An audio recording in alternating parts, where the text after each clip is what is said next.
señores, en nombre de la CEPAL, sean ustedes bienvenidas y bienvenidos a la sala de conferencias Raúl Freix.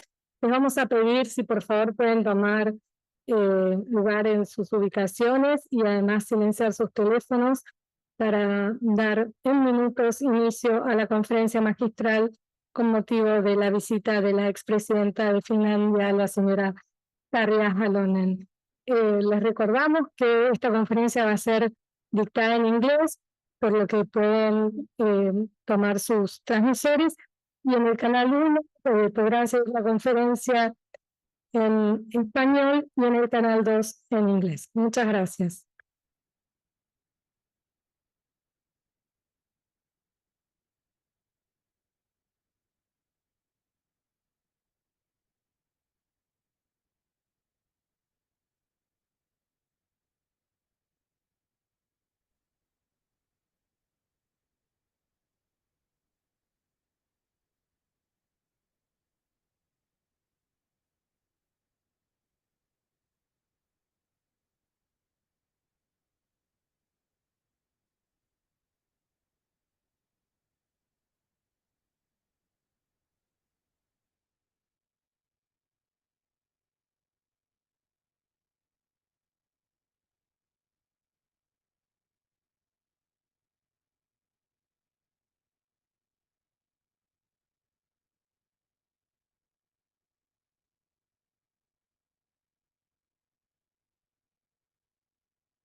Muy buenos días.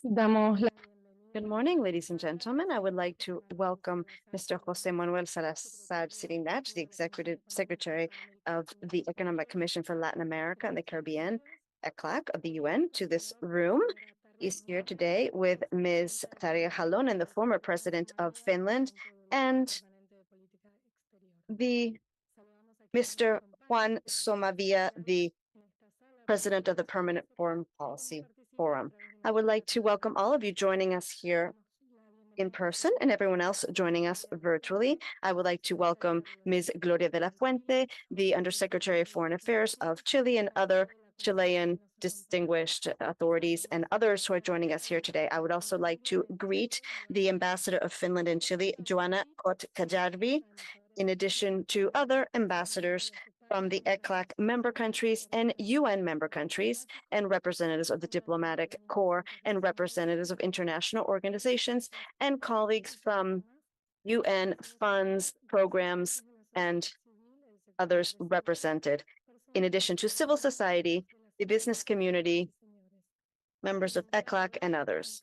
Thank you. Today, we are joined here, as I mentioned, by the former president of Finland, Ms. Tarja Halonen, who was president from 2000 to 2012. She will provide us with a keynote presentation today entitled The Social Dimensions of the 2030 Agenda and Global Challenges.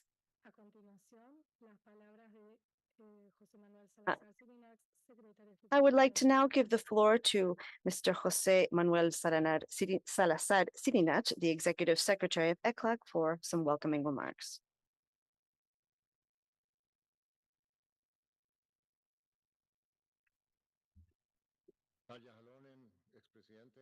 Ms. Tarja Halonen, former president of Finland, Ms. Joanna Kotkajärvi, the ambassador of Finland in Chile, Ms. Gloria de la Fuentes, Undersecretary of Foreign Affairs of Chile, Mr. Juan Somavia, president of the Permanent Foreign Policy Forum of Chile, and all distinguished members here today, members of this forum, distinguished ambassadors and members of the diplomatic corps, UN and ECLAC colleagues, ladies and gentlemen. Es un honor to give the warmest welcome to a world-recognized personality that has dedicated her life to public service and the promotion of multilateralism. You, dear and respected President Halonen, welcome to ECLAC, and thank you very, very much for your visit. One more time.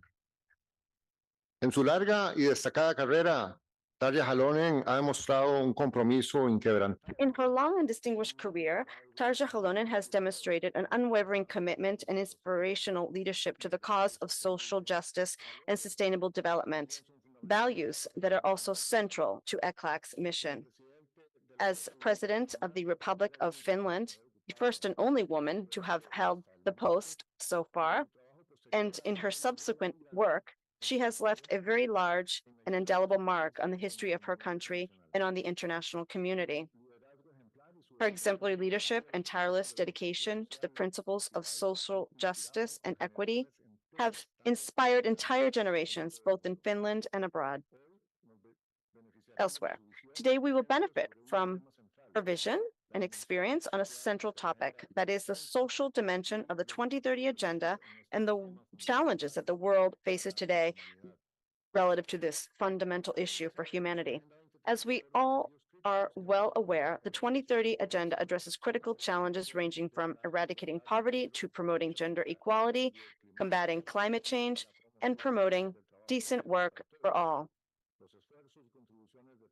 Tarja Halonen's efforts and contributions in these areas are a testament to her deep commitment to a better and fairer world.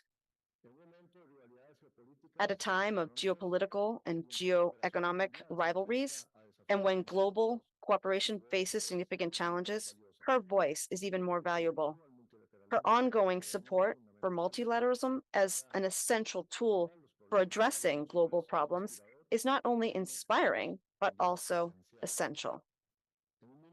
In a world that is increasingly interconnected and interdependent, but in which unfortunate conflicts constantly arise, threatening our progress and filling us with uncertainties and anxieties on a daily basis, collaboration among nations is crucial to our existence as an interdependent humanity and to achieving sustainable development and a prosperous future for all. Ms. Halonen, your legacy as a stateswoman and an advocate for social justice is a beacon of hope in a world facing complex and difficult challenges. Today, we thank you sincerely and deeply for your dedication to the cause of more sustainable and equitable development and for sharing your experience and wisdom with us. Allow me, President Halonen, to highlight some of the most significant moments of your illustrious career. These reflect your unwavering commitment to social justice and the well-being of people. Born on December 24th, 1943 in Helsinki, her interest in politics and social justice manifested early on. A law graduate from the University of Helsinki, she soon became involved in politics at the local and national level. Her tireless work as a lawyer and a labor rights advocate led her to become a member of the Finnish Parliament in 1979 and in Finland's Minister of Social Affairs, Health and Equity in 1987. This was only the beginning of a brilliant political career. In 2000, as I mentioned earlier, she became the first woman to be elected president of Finland. During her two presidential terms, from 2000 to 2012, her leadership stood out for her commitment to human rights, gender equality, and sustainable development. You, Ms. Halonen, were a strong voice in promoting policies that benefited the most vulnerable and in advocating for gender equality, both in Finland and internationally. Your legacy extends beyond your time as president. As a member of various institutions, such as the Oslo Center for Peace and Human Rights, the Pan-European Commission on Health and Sustainable Development of the World Health Organization, the Club of Madrid, the Club of Rome, or the United Nations Secretary General's High-Level Advisory Board on Mediation. She continues to work tirelessly to promote social justice and human rights around the world. Ladies and gentlemen, today we live in a world marked by unprecedented global challenges. From climate change to economic inequality and poverty, these challenges call for a collective and coordinated response. As Winston Churchill said, we have overcome all the dangers and endured all the agonies of the past. We will prepare for the dangers and troubles of the future, and so prevail over them. United Nations Sustainable Development Goals constitute a great tool for such preparation and a guide for action. These goals seek not only to improve people's lives, but also to protect our planet for future generations. President Halonen's experience and leadership are invaluable in this context. Her vision and perspectives on how to address the SDGs are of great interest to all of us, as is her emphasis on multilateralism, a fundamental principle that our speaker has defended and championed throughout her entire career. Her commitment to multilateralism has been exemplary. An outstanding example of her leadership was her role as co-chair of the World Commission on the Social Dimension of Globalization, created as the initiative Juan Somavia as Director General of the ILO, and whose report entitled A Fair Globalization, Creating Opportunities for All, was published in 2004. This report is full of wise reflections on how to react to growing global interdependence. I was an eyewitness to the great influence of that report when I had the fortunate opportunity to work closely with Juan Somavia at the ILO. Yet another inspiring leader, by the way. All of this starting in 2005. I know that is not the only time we've had the honor to have you here with us at ECLAC. In 2006, you provided a keynote presentation on the application of the gender agenda based on sustainable development. And prior to that, in 2003, you also took part with the former Secretary General of the UN, Kofi Annan. You took part in an event with the former president of Chile, Ricardo Lagos, and a ground table related to global context and the renewal of the UN, where they also addressed the development challenges. For Latin American and Caribbean countries struggling today to overcome economic, social, environmental, and political challenges, your experience and expertise are especially relevant today. Dear President Halonen, on behalf of the Economic Commission for Latin America and the Caribbean, ECLAC, and all of us present here, we thank you deeply for your dedication to the most noble and important causes facing humanity and our planet. Your voice is a beacon of hope in a world that needs visionary and committed leaders like you. We look forward with great anticipation to hearing and learning from your words. We are confident that your speech will inspire all of us to redouble our efforts in the pursuit of a more equitable, more sustainable, and more peaceful world. Welcome, President, and thank you very much for sharing with us.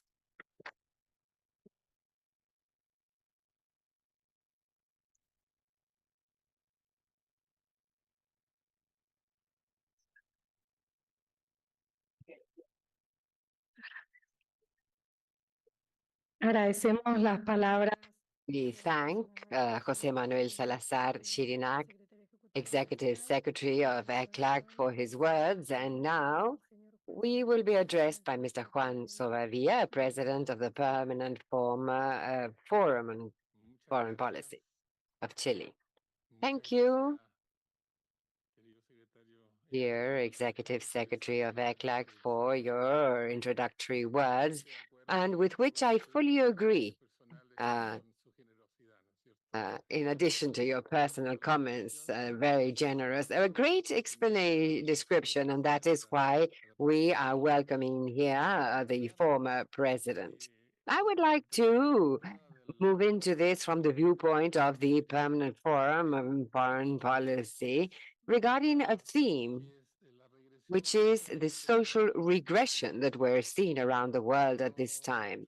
I'm not getting into the details nor the statistics, merely the political meaning that each time more, and I would like to say that the vision of the president 20 years back when she drafted the report on the social dimension of globalization, the concrete fact that we see is the distancing between people and the institutions.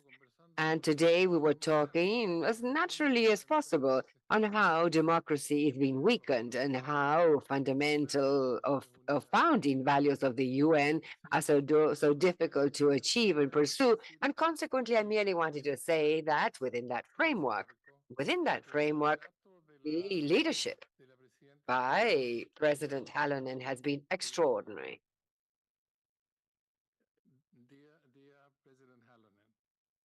Estimada Presidenta Halonen, quisiera recordar en el contexto de su presentación de hoy el contenido del informe del foro de su presentación sobre una globalización justa creando dimension of globalization.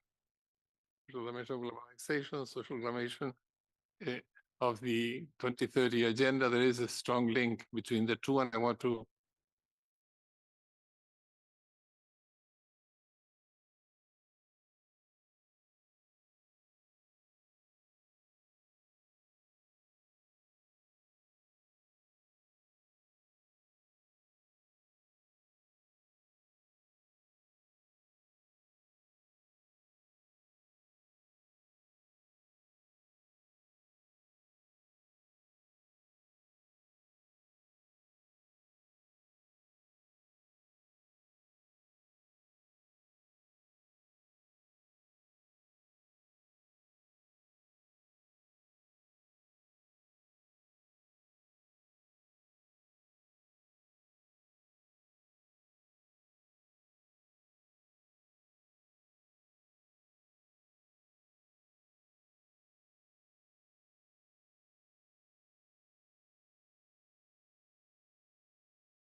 of trade, finance, and finance reflect a serious democratic deficit at the heart of the system. We were talking about the problems of democracy today, but this report already says, look, we have a democratic system in the way the world system works. Very visionary from my point of view. And the failure of policies, it argues, is due to the fact that market opening measures and financial and economic considerations have consistently predominated over social ones, including measures compatible with the prerogative of international human rights law and the principles of international solidarity. The vision put forward by the Commission is to bring into being a system of global governance that is genuinely supportive and often conducive to national development strategies. And they go on to describe basically what is today in the 2030 agenda. The link I want to make is that obviously the 2030 agenda is an extremely powerful document that goes far beyond, even at the time in which it was signed, far beyond what was possible. But the United States is accustomed to that. The United Nations is accustomed to that. We launch ideas, we launch objectives, we decide that we want to go in a certain direction, and we know it's going to be difficult along the way. So it is difficult, and the data, the executive secretary has given statistics on the situation in the region of complying with the 2030 agenda, and the situation is not good as it's not in the world.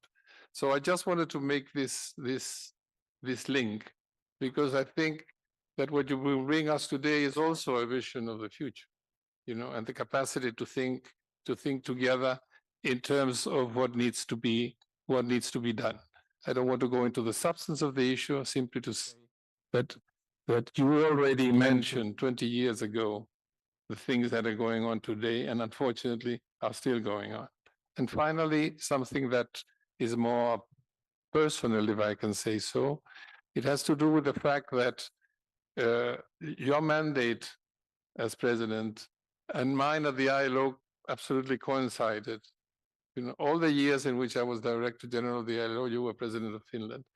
And you gave the institution an extraordinary support, which I want to thank you again. And also in the personal dimension, let me say that I have also had the privilege of working with you in the context of the Chilean situation. And maybe I have to remember why you're here. Yeah, you came here because we are commemorating the 50 years of the coup d'etat in Chile. And it is part of your history. It is part of your political history and of the history of our struggle for democracy, that you were always there.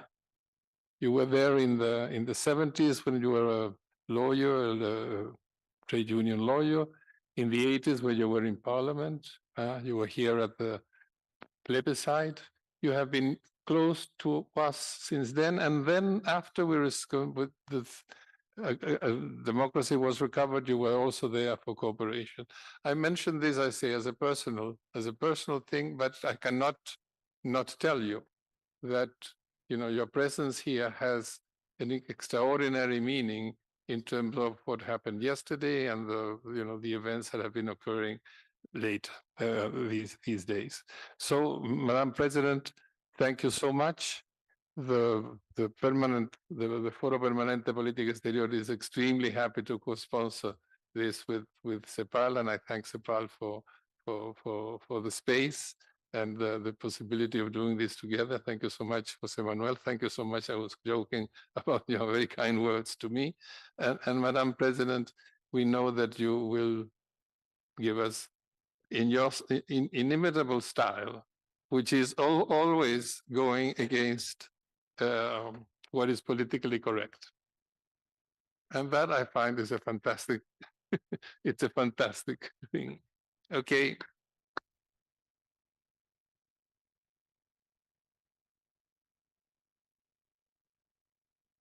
Gracias, señor Somavia. A continuación.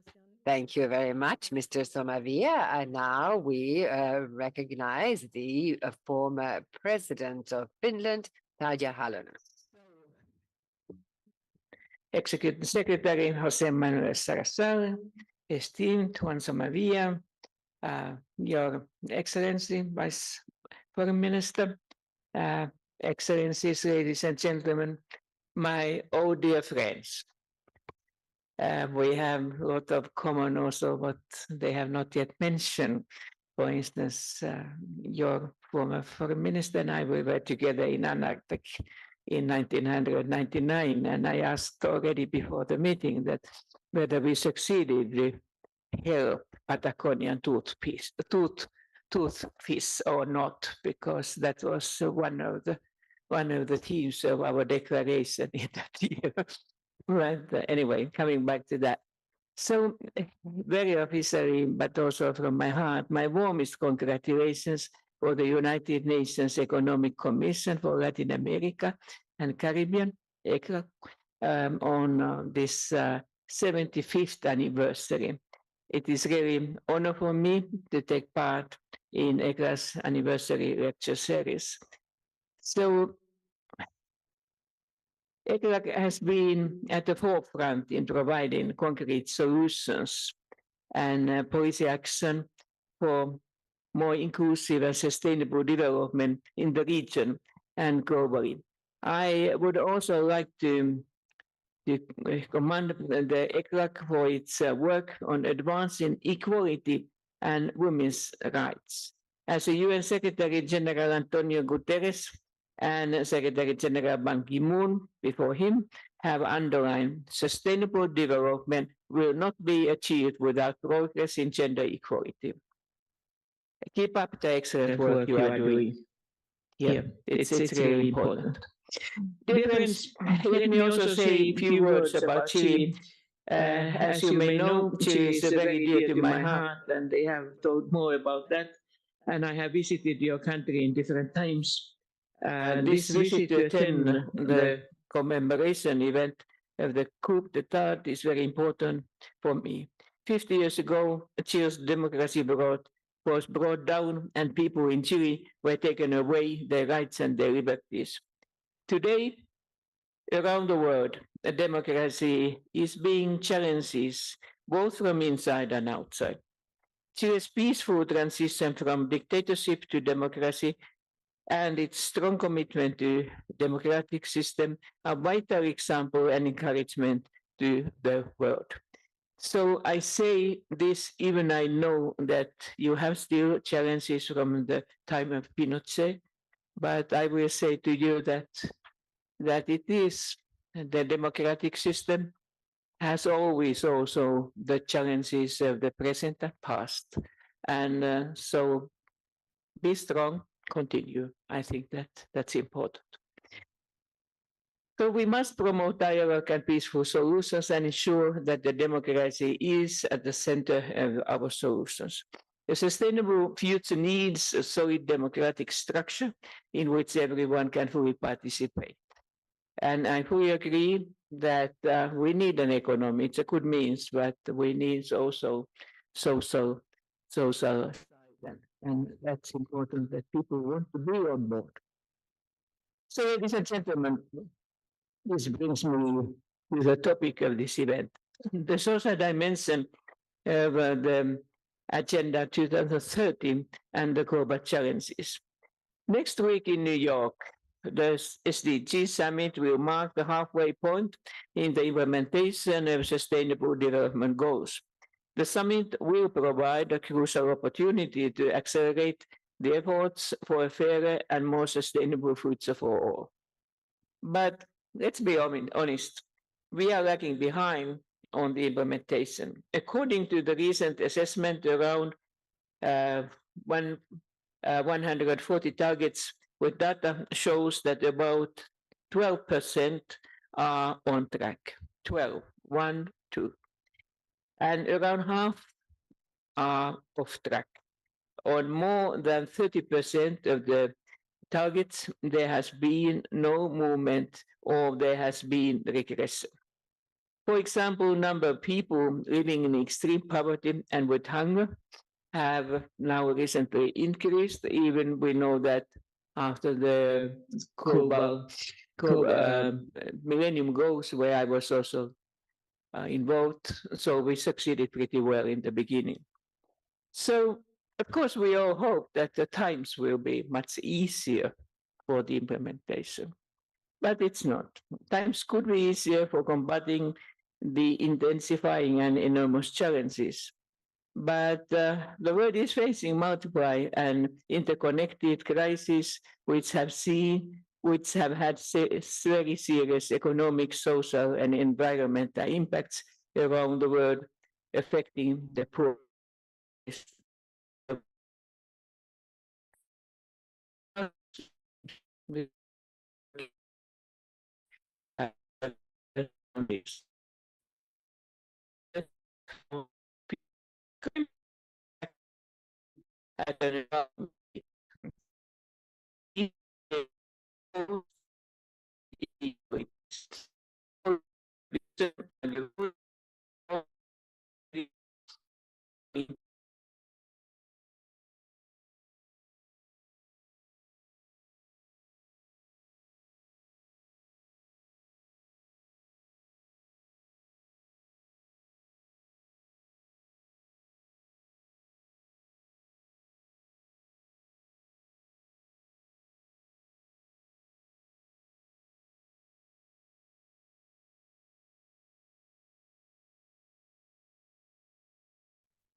So, yet, as the UN Secretary General Antonio Guterres concludes in this latest police brief to advance action on the SDGs, he says, if we achieve the vision set out in the Agenda 2030, our world will be more peaceful and secure as well as more sustainable.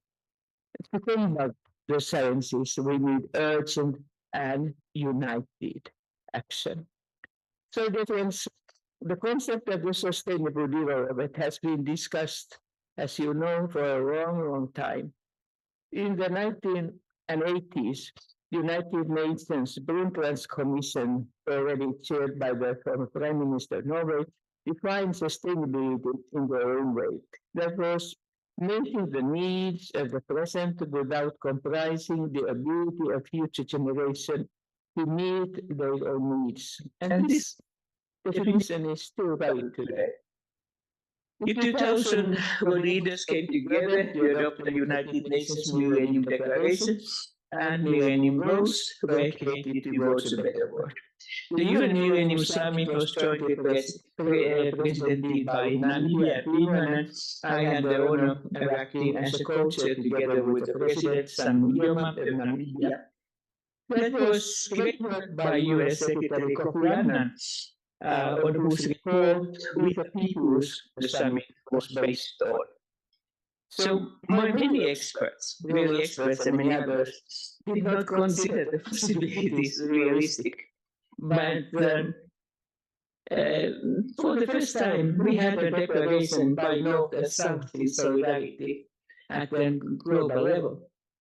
The MDGs were a great success and led to much progress in poverty reduction, public health, school enrollment, gender equality in education, and other areas. Even as a former lawyer, I have to say that it's not an agreement, but it's a political joint commitment. So the importance of the work, decent work. It's quite interesting that Kofi Annan's effort was a diplomatic surprise. And I have had many bad jokes that why they forgot employment. But the truth is that the importance of work, decent work, was really understood only later on. And the ILO's World Commission on the Social Dimension of Globalization published its unanimous report in 2004. I had the opportunity to co-chair the commission together with the President Benjamin Mkapa of Tanzania, and work closely with Juan Somavia, who was in that time the ILO's Director General. Now, as a part of the new Sustainable Development Goals, decent work it has a proper place in our agenda 2030. It was in the what I remember, it was the first paradox after the poverty, what the South demanded was in place in agenda. So we open you many thanks to you who have Rusa for the successful process. So that was another thing that how we already knew beforehand from here too. So another important phase was the Rio Plus 20 summit. I was also involved in this process as a co-chair of the high-level panel on global sustainability. And now it was together with, in that time, President of South Africa. We were tasked by the Secretary General Ban Ki-moon to work on how to provide greater opportunity for more people with less impact on our planet. Women, the poor, and the youth were recognized as an agents of possible change and a great untapped resource. So the Agenda 2030 for Sustainable Development for the first time right together in the environmental, economic, and social sustainability. Earlier they were in their own tracks, but not together. So it confirmed the new agenda that we cannot solve global problems in silos. Conflict and poverty are deeply interconnected. There is no peace without sustainable development and no development without peace. And nowadays we have continued this doing that in which way these different targets are involved to each other. So, ladies and gentlemen, to achieve a sustainable and resilient development, we need to reduce the inequalities and the vulnerabilities that risk leaving individuals, communities, and whole countries behind. Human rights, gender equality, social inclusion, decent work, and education are truly critical for sustainable development. We must end poverty and build peaceful, just, and inclusive societies. It is important to remember that a sustainable development requires the effort of everyone. Political leadership has had and has had an important role, but much broader base is needed to achieve the SDGs, including governments, business, academia, civil society, labor movement, as well as individuals. I always tell the short story about the summit. There was a young Peruvian lady who said that when we made the Millennium Goals, so she listened to it and she said, yes, my government has to give this for me. And then she has also possibility to work with the SDGs. And then she said that, then she noticed that, oh, yes, our president and government is welcome, but I have to do something also myself. And I think that was the great idea of the Agenda 2030. We all are in our own part, the part of this process. So let me raise a few important themes. To lift people out of poverty and create an equal opportunities for all, we need to increase efforts to ensure universal social protection. Social protection is about protecting our people, the most important and the most creative factor in our economies. Social protection is a smart investment that can provide important support for achieving the sustainable development goals. We must also facilitate transition from the informal to formal economy. Decent work is an important precondition for access to both social protection and adequate income. Securing decent work, it enables individuals to build better and more prosperous future for themselves, their families, and their communities. And I will even add to that, and also to enjoy the work. So in that way, to feel that you are part of the system.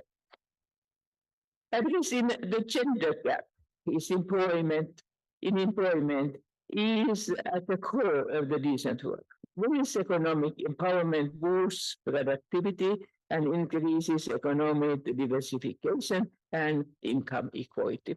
Economies with a high women's labor force participation rates are generally performing well.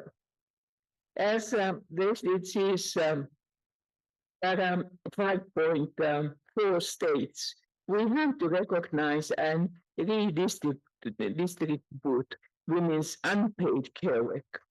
Unpaid care work, it is essential to the economy, but it often goes uncounted. For example, the Gender Snapshot 2022 report calculates that during the COVID-19 pandemic, women spent an estimated 512 billion hours globally doing additional unpaid childcare work. So one of the solutions is more equal share of the care responsibilities between the women and men. For instance, in my country, in Finland, we provide nowadays only paid parental leaves, and now we have decided to allocate half of these parental leaves to the mothers. I have a lot of true stories, not the jokes, but during the process we get this, what has happened, and it's really interesting to but then another situation, I will comment there first. So, but it was a good result.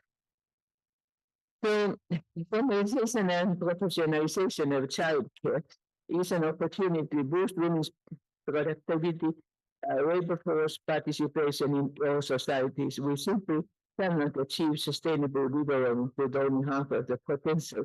But I would also say that in the most of the developed countries, and I think you have the same fact, the number of children is smaller, and then it's also important for children to get friends from their own generation, because if you have a family only 2 or 3 children, so you don't find the child who is at the same age with you, or almost at the same age. And sometimes daycare systems can provide such kind of partnership between the children quite easily. So finally, I would like to raise issue of health that I have been recently working more. I was a member of the so-called Montis committee in the World Health Organization, and this commission worked with pandemic in Europe, but we had also global contacts. So health security is one of the specific targets in Sustainable Development Agenda, and it is also connected with many other targets. The impact of the COVID-19 show how closely health is interconnected with the different sectors, the economy, social cohesion, gender equality, also the children's welfare. When they couldn't go to the school, they lost their friends, they lost the system where they used to be, and so on. And it's the whole stability of the society. So last but not least, concerning the health, I mentioned one small thing, what I know personally. I'm a chair of the Lancet Commission on Peaceful Societies through Health Equity and Gender Equality. We released our final report just 2 weeks ago. Our objective was to explore the untapped intersections between SDGs for health, number 3, gender equality, number 5, and then peace, number 16. More research on the interconnections will be needed, but this is a very good start to better understand the interconnections and utilize them for the implementation. Because the message of the report, our report, is clear. Health, equity, and gender equality have a unique and powerful ability to contribute to peace. So improvements to health, equity, and gender equality can transform pueden transformar los sistemas sociales y permitir a las comunidades a pasar desde ciclos perjudiciales a ciclos beneficiosos, situándolas en la senda de la paz y el bienestar. UN and the other organizations will be interested also to research the present conflicts in Syria, Yemen, or in Ukraine, and so on, to see that what could be learned. So you could expect it, perhaps, but I really like to emphasize the importance of the gender equality. Healthy people thrive and contribute to resilience of communities and societies. Women are half of the population globally. Gender equality is a human right, but it's also a condition for successful story and society. So, friends, finally, I would like to highlight the importance of social dimension of sustainable development is recognized, and the work is ongoing to improve people's lives and well-being. For example, this year's UN General Assembly High-Level Week has a very ambitious agenda, including the SDGs, climate, health, and development finance. So I'm very much looking for the discussion and your questions and your remarks. So thank you for your questions. So I have only one extra. It's not a joke, but a comment that you know already. You heard my history, and you know that I have been the student radical in 1960s. Now you have also your own experience that student radicals can become presidents. Okay, but what you don't perhaps expect is that it's not so easy over. They can be 50 years in the politics like I have done. Thank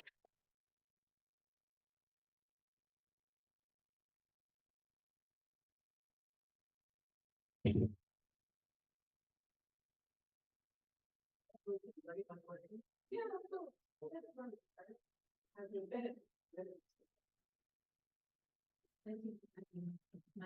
Yes. Bueno, thank you very, very much, Madam President, for excellent, very interesting lecture. And thank you for your opening to have a period of questions or comments from the audience here. So I'd like to open for anybody who would like to ask a question. Opinion. Or have an opinion. Opinion, because unanimous discussion will be boring. Just go on. Who? Yeah. Maria Torres is the resident coordinator in Chile. Good morning, and really an honor to listen to you, Madam President, particularly because I was there in the Millennium Summit. I was a young member of DPA at the time, and I can remember very well what happened. So I relate to that moment of enthusiasm. I just wanted to pick on your knowledge and insight, because one of the, I think the most important challenges that we are discussing with the government of Chile about accelerating the 2030 agenda is the localization of the agenda. And how do we bring together whatever we are reunir lo que estamos haciendo, de hecho, con la subsecretaria de Relaciones Exteriores, tuvimos oportunidad de endosar nuestro plan de trabajo como equipo país en Chile para acelerar la implementación de los ODS. ¿Y qué diría usted en cuanto a llevar la agenda donde realmente importa, donde estamos viendo esa brecha que existe entre, por ejemplo, el empoderamiento de género, la igualdad de género, el tema de la salud y educación, que son tan importantes también en Chile? Por lo tanto, sería muy bueno tener su visión sobre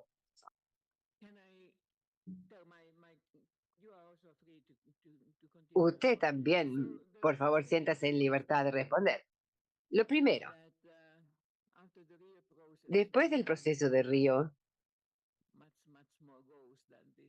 teníamos mucho más objetivos que los 17 de hoy.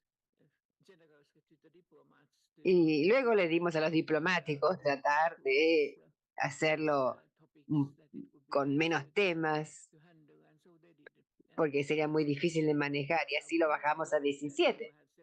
Ya sabemos que hay 17 y luego, después de estos objetivos, hay otras metas, pero comprendimos que algunos de estos elementos serían a nivel mundial más interesantes son importantes que otros y estuvimos contentos al tener la Agenda 2030, que legalmente no es un acuerdo, sino que es un compromiso hacia. Y es por eso que estábamos muy contentos con el Acuerdo de París, el Acuerdo Climático de París, porque eso es una buena base para las negociaciones. Pero ahora, al menos yo en Finlandia experimento que especialmente los más jóvenes a veces dicen que no les gusta la idea de que seamos solamente una cosa y es el cambio climático, que hay que invertir en biodiversidad, les interesa la igualdad de género y cosas así. Entonces siempre digo que esto I sometimes describe, especially for the school boys and girls, I say that the sustainable development is like a big house. And then you have in this house, you have 17 doors. And you can go, whatever you think is a good door for you, you go in. And as long as you don't just stay in the door front, you will notice that you are in the same house. And then you see also the connections between the different areas. And then you welcome them too. You see that this has also, every target has also the pipe to another one. And so normally people become much happier for that because they are not pushed to be just to one item. And then another thing what we discussed already before this meeting, we spoke about the regions. I said that I'm very much for the regions and regionalization because it's a next step. And then you take very well that's the local level, which is very important. And I would go back to the individuals that we all decide whether we make a success or not. And then we also noticed that sometimes there are the hinders that why people cannot do as much as they want for the sustainable development.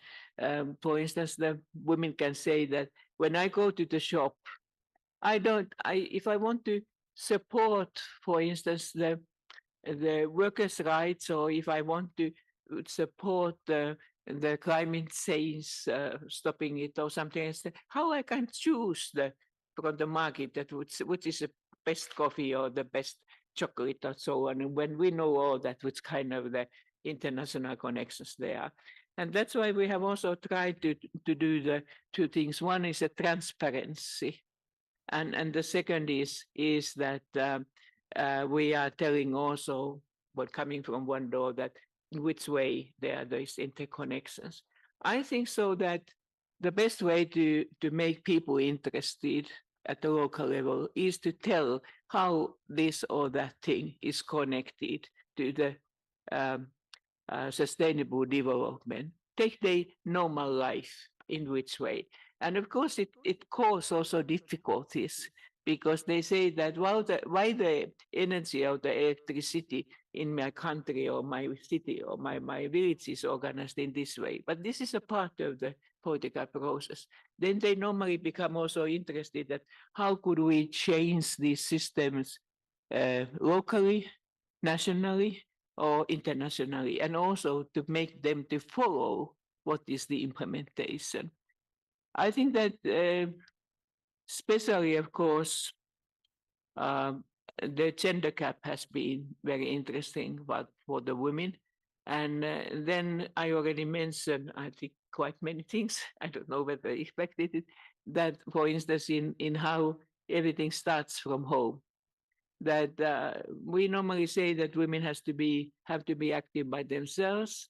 And I know, as many others of my age, we know that we have never got our places, politics or otherwise, only with the voices of the women. Women themselves are very important, but we need also progressive men. So, dear men, you are very welcome to be in the same front with us. And so this childcare is one of the good things because so the women can have their children, they can combine, they work at home and also in professional side, but it's also very good for children themselves when you don't do it too early, that you can feed that We have noticed that before school, what we think that it's necessary for everybody. So the preschool education seemed to be the good guarantee for the progress in later on at schools. And it's somehow, they don't teach them to read or write or mathematics, but they help them to be the part of the group. They also awake their interest to do all kind of things. So I think this is one good, and then I would take also the working life, industrial relations, shop steward, the possibilities to be in your own work. And now the third point, what I will say that it's important in Latin America is also that the women's work should be more and more official side in such a way that their work is counted, what they are doing, that informal sector of the society is in many Latin American countries, its informal sector is too high. And so we don't see the relations. But I'm very interested to know also what you think. Perhaps also the third point could be that the farming, agriculture sector, the food production is very important. We could see that the food is not coming to the shops without without agriculture, that we know it. And so that's why I'm working with UNCCD, which is this for the especially the certification that what can be done. But I'm very interested to know how you feel. Thank you very much. I think it would be wonderful to continue with the questions, but unfortunately, we are just in time. No, it is, and you have an interview, so I think maybe we will have to finalize here. So I would again, Madam President, thank you very much on behalf of ECLAC, on behalf of all my colleagues. It's been wonderful to be able to organize this with the Forum on Foreign Policy that my good friend and former boss at the ILO directs and presides. I would like to thank everyone that is connected and is present here, the diplomatic corps. I didn't mention Mr. Mariano Fernandez. Thank you, former Minister of Foreign Relations. Thank you, Vice Minister, also for being here. And so I think there's a refreshment outside where we can continue talking. Jose Manuel, I have given a warning to you that I never keep a protocol. So thank you also on my behalf very strongly. I would say only that here in Chile, that when you are you continue, of course, the discussions. I would be very interested about the results and how you feel and which you consider to be easy or not so easy.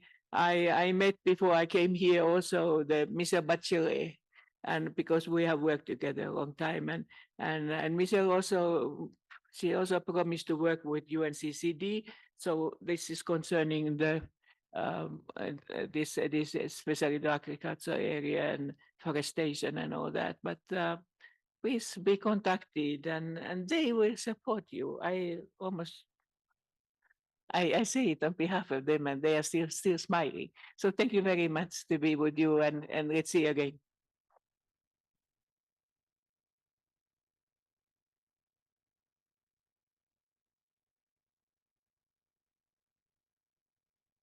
Muchas gracias, señora. Thank you very much, Mrs. Halonen, for your keynote presentation. We thank Mr. Juan Somavia and also Jose Manuel Salazar, and we will invite you to enjoy some refreshment outside. Thank you.